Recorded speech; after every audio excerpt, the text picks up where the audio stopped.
గోడ ఎప్పుడు కట్టారు, గోడ ఎలా కట్టారు, గోడ కట్టిన కాంట్రాక్టర్ ఎవరు, గోడ ఎవరి హయాంలో కట్టారు అన్ని కూడా ఇంటరాగేట్ చేసి నిజాల్ని నిగ్గు తేలుద్దామన్నట్లు వంగలపూడి అనిత గారు మాట్లాడినట్టు ఏబిఎన్ వాడు కూడా స్క్రోలింగ్ చేశాడు.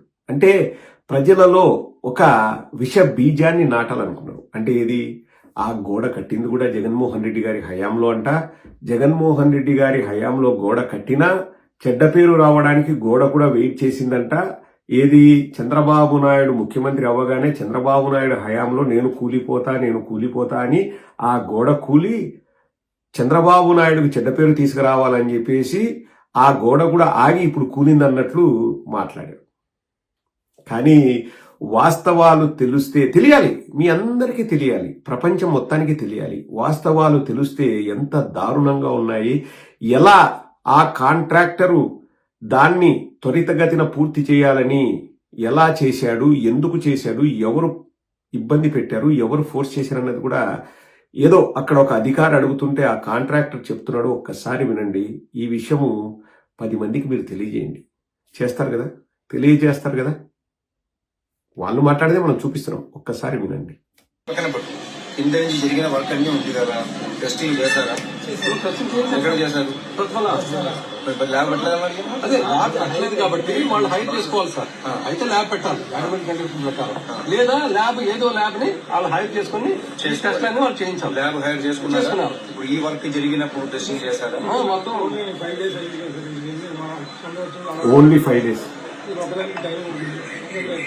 6 days జరిగింది సార్. ప్రతి 20 వచ్చిన బస్సులు ఇదే లోడ్ పెట్టేసాను. ఈ విండ్కి ఇప్పుడు ఎక్కింది సార్. పట్టుకుని వాటర్ ప్లేట్లు విండ్ ప్లేట్లకి వచ్చేసి దాని చూడండి సార్. అదే వాళ్ళు దానికైతే 0.6 కట్టారు సార్. ఇది 0.75 కట్టారు సార్. కాదు సార్, అంటే మామూలు జరిగింది టైం లేదు సార్. దగ్గర నేను చక్కగా ఆగేసాను సార్. తీసుకోండి. ఇది డ్రాయింగ్ ఆఫీస్ వస్తే పెట్టమని చెప్పి మీ మీద ఒత్తిడి చేస్తారు. ఎందుకంటే చాలా మంది ఉంది చేయండి నేను చేశారు కానీ డిపార్ట్మెంట్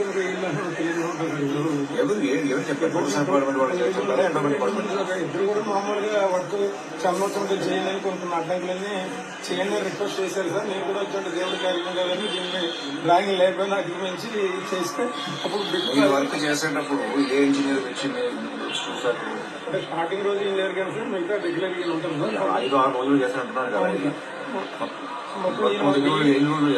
మీకు ఒక 4 days లో 4 days లో ఏ ఇంజనీర్ ఉన్నారు ఇప్పుడు? స్టార్టింగ్ రోజు ఇంజనీర్ సార్, నెక్స్ట్ ఉన్నారు. అప్పుడు స్టార్ట్ అవ్వలేదు. పని జరిగేటప్పుడు నువ్వు విజయవాడ క్యాంప్ ఎవరున్నారు? ఏ ఇంజనీర్ ఉన్నారు? ఈ సార్ ఉన్నారు సార్. స్టార్టింగ్ ఆయన లేడని స్టార్టింగ్ రోజు లేదు సార్. వర్క్ జరుగుతున్నప్పుడు ఏం వచ్చారు. డీఈ గారు కూడా రెగ్యులర్ వస్తున్నాను సార్. దాని టైంలో మధ్యలో డీఈ గారు వచ్చి తెలియదు సార్. స్టార్టింగ్ రోజు అయితే మాత్రం ఇద్దరు లేదు సార్. ఆ వాళ్ళకి ఎంత ఉన్నారు, ఈ వాళ్ళకి ఎంత స్టార్టింగ్ రోజు ఇద్దరు లేదు సార్. నెక్స్ట్ రోజుకి వచ్చారు సార్. పర్మిషన్ జరిగింది మామూలుగా రెగ్యులర్ గా జరిగింది. ఈ ఒకరోజు చేయండి అని అందరూ కూడా చెప్తే నేను చేయండి సార్. ఆఫీస్ ఇంటర్నల్ వస్తుంది కదా, అప్పుడే చేద్దాం లేదు ఏదో టెంపరీ కదా చేయండి టెంపరీ. ఈ వర్షం ఒకటి లేకపోతే మొత్తం ఇప్పుడు అరటి పండు తొక్క వలిసినట్టు మీకు అర్థమైంది కదండి. ఆ సదరు కాంట్రాక్టర్ వాడిన మాటలు టెంపరీగా ఈ గోడ కడదాము అని అన్నాడు. రెండవది 6 రోజుల క్రితం మేము కట్టాము ఈ గోడ, ఇది నేను కట్టలేను, నాకు టైం లేదు అంటే, లేదు చందనోత్సవం వస్తుంది కదా కట్టేసే అని ఫోర్స్ చేశారంటే ఎవరు? పోలీస్ డిపార్ట్మెంట్ వాళ్ళు ఫోర్స్ చేశారా? ఎండోమెంట్ డిపార్ట్మెంట్ వాళ్ళు ఫోర్స్ చేశారంటే ఇంకా మీకు తెలియదే ఉంది సార్. డిపార్ట్మెంట్ వాళ్ళే ఫోర్స్ చేశారు, ఇద్దరు ఫోర్స్ చేశారు అన్నట్లు మాట్లాడుతున్నాడు. ఆయన ఆ వర్క్ మొదలుపెట్టిన రోజు ఇంజనీరు, అక్కడ సైట్ లో ఉండే ఇంజనీర్ కూడా ఆ రోజు లేడంట. అసలు నేను రాలేదండి, నేను 4 రోజులు నేను లేను అని చెప్పేసి ఇంజనీర్ అంటున్నాడు. ఆ కాంట్రాక్టర్ ఏమో ఫస్ట్ రోజు లేడు, కరెక్టే సార్, తర్వాత రోజు వచ్చి వాళ్ళు పర్యవేక్షించారు అంటున్నాడు. చందనోత్సవం వస్తుంది, త్వరగా పూర్తి చేయండి అని చెప్పారంట.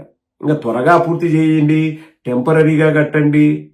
అసలు వర్షం వచ్చిందంట, గాలి వచ్చింది, గాలికి వర్షానికి గోడలు కూలుతాయా అండి? ప్రపంచంలో ఎన్ని కోట్ల కట్టడాలు ఉంటాయి, ఆ ఒక్క గోడ ఎట్లా కూలుతుంది? ఇప్పుడు గాలి అనేది టెంపుల్కి మొత్తానికి గాలి పెట్టింటది కదా, ఆ టెంపుల్ కట్టి ఎన్ని వందల సంవత్సరాలు అయింటది. ఇప్పుడు మనం టెక్నాలజీలో పురోభివృద్ధి సాధించినాం, కొత్త టెక్నాలజీలు వస్తున్నాయి. మామూలుగా మన పూర్వీకులు కట్టిన గుళ్ళు వందల సంవత్సరాల నుంచి ఉంటాయి, అవి చెక్కు చెదరవు. నీకు అన్నీ అట్లే ఉన్నాయి. ఈ గోడ ఒకటి కూలిందంటే ఏంది? నాణ్యత లేనట్లే కదా. మళ్ళా దానికి ఎట్లా కలరింగ్ ఇస్తారండి? ఎవరి హయాంలో ఉందో నిగ్గు తెలుస్తాము. ఎవరి హయాంలో ఏంద్ర స్వామి? ఇంకా అరటి పండు తొక్క వచ్చినట్టు ఆ కట్టిన కాంట్రాక్ట్ చేస్తాం. ఎప్పటికైనా అర్థమైందా? ప్రజల్ని గొర్రెల్ని చేయడానికి ప్రయత్నించకండి. తెలుగుదేశం వాళ్ళకు, జనసేన వాళ్ళకి చెప్తున్నా, ప్రజల్ని గొర్రెల్ని చేయడానికి, ఇది మళ్ళా రాజకీయంగా దీన్ని ఏదో చేయడానికి ప్రయత్నం చేయకండి. తప్పును ఒప్పుకోండి. తప్పు జరిగింది, తప్పును ఒప్పుకోండి. తప్పును ఒప్పుకుంటేనే కనీసం ఆ చనిపోయిన ప్రాణాల ఆత్మకు శాంతి ఉంటుంది. వాళ్ళ కుటుంబ సభ్యులకి ఒక సాంత్వన ఉంటుంది. మేమేం తప్పు చేయలేదు, మీ వాళ్ళు చచ్చిపోయినారంటే ఇంకా అంతకంటే దరిద్రం ఉంటుందే అండి. తప్పును గవర్నమెంట్ ఒప్పుకోకపోతే ఇంకా ఎట్లా ఈ తప్పును సరిదిద్దే అవకాశం ఎట్లొస్తుంది? ఎవడైనా ఏదైనా కడితే ఆ గొప్ప నాదే, ఎవరైనా విజయాలు సాధిస్తే ఆ గొప్ప నాదే. నీ హయాంలో నీ అధికారులు, నీ మంత్రుల పర్యవేక్షణలో తప్పు చేస్తే నాకు సంబంధం లేదు, చంద్రబాబు నాయుడుకు సంబంధం ఉండదు. ఇది ఎక్కడ న్యాయం? గొప్పల్ని నువ్వు సొంతం చేసుకున్నట్టు తప్పుల్ని కూడా సొంతం చేసుకోవాలి బాబు, చంద్రబాబు, చేసుకోవాలి. మేమనేది అదే. తప్పు జరిగింది, తప్పు మళ్ళీ పునరావృతం కాకుండా చూసుకోండి. మీ హయాంలో మీ పబ్లిసిటీ కోసము హిందూ భక్తుల్ని వాడుకోవద్దు. మేం చెప్పేది అదే. ఎందుకు గోడ అంత టెంపరీగా కట్టాల్సిన అవసరమే ఉందండి? గోడ డబ్బాలు కొట్టుకొని ఇంకా ఇన్స్టాగ్రామ్ రీల్స్ చేసుకుంటున్నారు కదా. ఆమె అనిత చేసుకుంది, టాయ్ అని ఇట్లా వస్తుంది, నడుస్తుంది, ఇట్లా స్లో మోషన్ లో నడుస్తుంది, ఇట్లా చేతులు చూపిస్తుంది, ఇట్లా చూపిస్తుంది, మ్యాపులు చూస్తుంది. ఇంకా ఆమె ఇంజనీరు, ఆమె సైట్ ఇంజనీరు, ఆమె కన్స్ట్రక్షన్ చేసి ఆమె ఇటుకల్ని కనిపెట్టింది, ఆమె సున్నప్రాయిని కనిపెట్టిన రేంజ్ లో ఆ మ్యూజిక్ వెనకాల బ్యాక్గ్రౌండ్ మ్యూజిక్, ఆ ఎలివేషన్లు. మరి గోడెట్ట కూలింది? ఆ ఎలివేషన్లు డబ్బాలు కొట్టుకోవడానికి అయితే ముందుంటారే, తప్పు జరిగింది అని ఆ తప్పును ఒప్పుకోవడానికి ఏం అడ్డం వస్తుంది మీకు? మళ్ళా దాన్ని కూడా వేరే వాళ్ళ మీద ఆపాదించాలని చూడటము, అది ప్రజలు నమ్ముతారని వాళ్ళు భ్రమంలో బతకడము. మీరే ఛాన్స్ ఇస్తున్నారండి. ఆడియన్స్ ఛాన్స్ ఇస్తున్నారు, ప్రజలే ఛాన్స్ ఇస్తున్నారు. మీరు మమ్మల్ని గొర్రెల్ని చేస్తూనే ఉండండి, మేము గొర్రెలు అవుతూనే ఉంటామని మీరు అన్ని రోజులు వాళ్ళు ఇట్లా చేస్తూనే ఉంటారు. మీరు గొర్రెలు అవుతారా లేదా అన్నది మీరు నిర్ణయం తీసుకోండి. ఇక్కడ నేను వాళ్ళ తరపున బాధపడతానండి. ఆ చనిపోయిన కుటుంబ సభ్యుల తరపున నేను బాధపడుతున్నా. ఆ ప్లేస్ లో మన కుటుంబ సభ్యులున్నా, ఇంకొకరు కుటుంబ సభ్యులున్నా ఎవరైనా చనిపోవాల్సిందే. ఎందుకంటే అక్కడ తప్పు జరుగుతుంది. ఆ తప్పు పునరావృతం కాకుండా, ఆ తప్పు జరగకుండా మనం ఎప్పుడు ముందుకెళ్ళగలమంటే ఆ తప్పును మనం యాక్సెప్ట్ చేసినప్పుడే.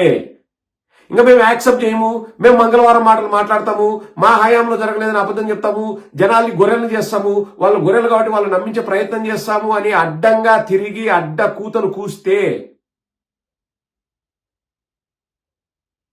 ఇంకా అది మనుషుల్లోకి చేరిక కాదండి. మనిషి జన్మెత్తినోడు ఎవడ చేయడు. తప్పు జరిగితే తప్పు జరిగిందని యాక్సెప్ట్ చేయండి. ఇంకొకసారి హిందువుల్ని పబ్లిసిటీకి వాడుకోకండి. హిందూ మనోభావాల్ని వాడుకొని రాజకీయాలు చేయాలని ప్రయత్నం చేయకండి. ఇటువంటి విపత్కర పరిస్థితులు ఎదురవుతాయి. గుర్తు పెట్టుకోండి అని చెప్పేసి వార్నింగ్ ఇస్తున్న ఈ కూటమి ప్రభుత్వానికి. ఇంకొకసారి శాలువా వేసుకొని పవన్ కళ్యాణ్ వచ్చినారంటే ప్రశ్నించండి. 7 మంది చనిపోతే గోడ కూలి, ఎందుకు ఆ రోజు నువ్వు బయటికి రాలేదు? ఈ రోజు వచ్చేసి ఐఎమ్ సనాతని అది అంటున్నావు, సిగ్గులేదాక నీకు? నీ డ్రామాలు కట్టి పెట్టని చెప్పేసి గడ్డి పెట్టండి. లేదు పెట్టానండి, వీళ్ళ గడ్డి పెడితేనే ఇంకొకసారి రాజకీయాల్లో కులాల్ని మతాల్ని వాడరు. They need to be very careful. ఎప్పుడు వాళ్ళు అలా బుద్ధి తెచ్చుకుంటారంటే మనం గట్టిగా ఉండి మనం స్ట్రాంగ్గా ఉన్నప్పుడే. మనం స్ట్రాంగ్గా ఉండాలా లేదా నిర్ణయం తీసుకోవాల్సింది మీరే. రాజకీయాలు అన్నవండి ప్రజల జీవన ప్రమాణాలని బాగుపరచడానికి రాజకీయాలు, ప్రజల స్థితిగతుల్ని బాగుపరచడానికి రాజకీయాలు, పేదవాడికి చదువు చెప్పించడానికి రాజకీయాలు, పేదవాడి ఆరోగ్యం బాగుండేలాగా చూసుకోవడానికి రాజకీయాలు, మీలో ఉన్న విశ్వాసాలను రెచ్చగొట్టడానికి రాజకీయాలు కాదు, మీలో ఉన్న కుల భావనను రెచ్చగొట్టడానికి రాజకీయాలు కాదు.